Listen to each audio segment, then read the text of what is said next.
Bonjour. Dans cette vidéo lumineuse et éclairante, nous aborderons le problème instructif et formateur de la participation à la vie politique des citoyens à Athènes au 5e et au 4e siècle avant Jésus-Christ, c'est-à-dire à l'époque classique. Un citoyen, c'est quelqu'un qui participe à la vie de la cité. Là-dessus, on est d'accord. Mais on a beaucoup d'exemples de cités où le citoyen n'a pas vraiment son mot à dire dans la vie politique.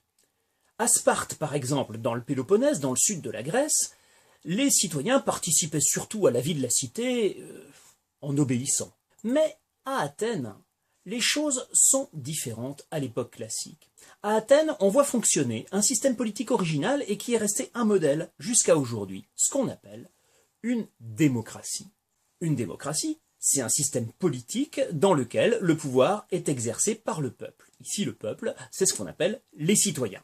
Eh bien, à Athènes, tout était fait pour que ce soit vraiment les citoyens qui exercent le pouvoir.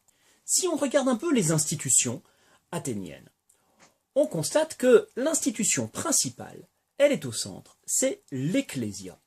L'ecclésia, ça veut dire assemblée en grec. L'assemblée des citoyens, l'ensemble du démos. L'ensemble des citoyens viennent à l'ecclésia et c'est là qu'on prend les décisions les plus importantes.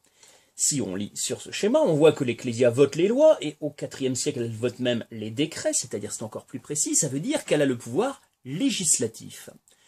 Mais elle vote aussi la guerre. Ce sont les citoyens eux-mêmes qui se rassemblent pour décider s'ils vont faire la guerre ou s'ils vont faire la paix contre une autre cité. C'est donc, ici, un pouvoir exécutif. Elle a le pouvoir législatif et le pouvoir exécutif. Et cette assemblée, on l'a dit, c'est l'assemblée de tous les citoyens qui sont environ 40 000. Alors ils viennent jamais tous les 40 000 se réunir pour discuter ensemble, mais il faut savoir que pour les décisions importantes, il faut qu'il soit au moins 6 000 pour pouvoir les prendre, ces décisions. Eh bien 6 000, ça fait beaucoup de monde qui peut se rassembler. Ça veut dire que ce sont les citoyens eux-mêmes qui dirigent.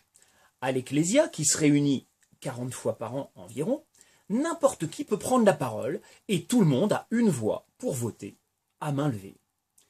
Le système athénien, c'est donc ce qu'on appelle une démocratie directe. Une démocratie directe, ça veut dire que les citoyens eux-mêmes dirigent sans intermédiaire. Alors bien sûr, ce n'est pas l'Ecclésia qui fait tout, parce qu'elle ne se réunit que 40 fois par an. Il y a aussi des magistrats. Ces magistrats dirigent la cité au quotidien. Mais il faut préciser que la plupart d'entre eux, la plupart de ces magistrats, comme on le voit ici, sont tirés au sort. Tirés au sort, ça peut paraître un peu bizarre de nos jours, même si c'est encore pratiqué. Dans notre système en France, par exemple, on tire au sort les jurés de cour d'assises. À l'époque, c'est l'ensemble des magistrats, ou presque tous les magistrats, qui sont tirés au sort. À Athènes, on se disait que le tirage au sort, c'était sans doute le meilleur choix, puisque c'était le choix des dieux. Mais le tirage au sort, ça a un autre avantage. Ça garantit que chacun a sa chance et que tout le monde est à égalité. Les magistrats les plus importants, les 10 stratèges, les magistrats militaires, eux, ils sont élus par l'Ecclésia. C'est donc encore un système démocratique. Le plus célèbre de ces magistrats militaires, de ces stratèges, s'est appelé Périclès. Périclès, il a été stratège pendant 15 ans. Donc Athènes, à l'époque classique, ce n'est pas totalement une démocratie directe, puisqu'il y a des magistrats. Mais ces magistrats, c'est incontestable, ils sont désignés démocratiquement. À côté de ça, il y a d'autres institutions. Il y a la Boulée, qui a 500 membres qui sont eux aussi tirés au sort. Leur rôle, en fait, c'est d'avoir une part du pouvoir législatif, c'est-à-dire de préparer les lois ou de préparer les décrets qui seront décidés par l'Ecclésia. On remarque que ce pouvoir de la Boulée est limité parce qu'au fond, c'est l'Ecclésia qui prend les véritables décisions en définitive. Pour les problèmes judiciaires, il y a un tribunal, l'Héliée, dont les juges sont là encore tirés au sort. Mais pour les affaires les plus graves, les affaires judiciaires les plus graves, c'est l'Ecclésia qui a le pouvoir judiciaire puisque l'Ecclésia peut voter ce qu'on appelle l'ostracisme. L'ostracisme, c'est la peine la plus grave dans le système judiciaire athénien. C'est une peine de bannissement et de confiscation des biens.